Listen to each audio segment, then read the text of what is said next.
One of the Caribbean's leading cricket commentators claims that the West Indies Cricket Board are due to sack all three of their captains. Radio host Andrew Mason told me that his sources inside the board want to replace the Test captain, Denish Ramdin, Dwayne Bravo, who captains the one-day side, and the T20 skipper, Darren Sammy. I've just received information from the West Indies Cricket Board here directly, and it says, this from the spokesperson at the West Indies Board, I can confirm that the board had a teleconference yesterday, that's Tuesday, to discuss matters relating to the premature end of the tour to India. No decision, says the spokesperson, was taken with regard to the captaincy. Now, you'll remember last month, West Indies players broke off their tour to India. The Indian board, the BCCI, have since claimed damages of over $40 million. Now, David Oram, co-host on that Mason show, where they claim the captains will be sacked, says the situation in the Caribbean, whatever regard to the captains, is going from bad to worse. I think as every year goes by, West Indies cricket fans, lovers, can't believe that it seems to sink another degree further. This has been an absolute shambles.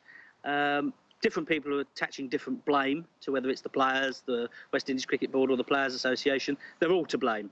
All of them have been culpable in what is an absolute mess, and they've clearly decided that the way they're going to go forward is not by everybody being friends, but by everybody being enemies. Do you think there's a way out of this for the West Indies Board, for West Indies cricket right now? Well, there's two things here. One is how they themselves are going to react to the situation, and if this goes through and is ratified tomorrow, that all these players are sacked as captains, they will have effectively a new look and a new feel team. That does not address the issue of the $42 million US that the BCCI are currently claiming against the WICB. How they're going to address that, well, I can't imagine they're going to address that in quite such a confrontational manner. The Australian cricket team have arrived back in Sydney on Wednesday, hoping to put their disappointing 2-0 series loss to Pakistan behind them. The captain, Michael Clarke, deflected any suggestion that his captaincy of the team could be under threat following the disappointing results in the UAE, choosing to reflect instead on some of the more positive moments of his career. We didn't perform as well as we would have liked in this series, but we did pretty well to beat the #1 Test team in the world in their own conditions, South Africa.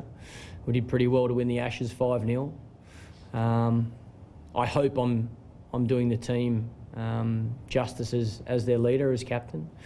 But I guess the selectors make that decision, and the board, Cricket Australia board, make that decision. So if they think there's someone better for the job, if they think my time is up as captain, then I'm sure they'll let me know. But from my perspective, I feel I've still got a lot to offer the team. I think my performances over the last 5 years have been pretty consistent, and I think my captaincy's been pretty consistent over that period as well. It's over 50 years since the team had such a bad start. No wonder he looks grumpy. And back then they were known as the Minneapolis Lakers. The Lakers are without a win this season, have now lost 5 games on the spin. Kobe Bryant scored a game-high 39 points, but his team still lost. This time to the Phoenix Suns, 112-106 it finished. He's 36 now, but Bryant has lost none of his touch. Gets the ball here, there's only one place for him to go. This is circus basketball. Taking it to the basket, getting the foul for the three-point play. He does it again, too, to the delight of the fans in the Staples Center, but they're not getting the wins. And you know what? It's an excuse to see how good he is still, isn't it? He can do it from long range, too. What a shot. But their worst start since 1957. The 5 times champion, still dazzling and confounding us all. OK, that's it from me. You can get all the latest sports news at bbc.com/sport. Our top story for you here right now. The Secretary of Football's Global Players Union has said if the 2022 Qatar World Cup goes ahead in April and May, they'll call for their players to boycott the tournament on health grounds.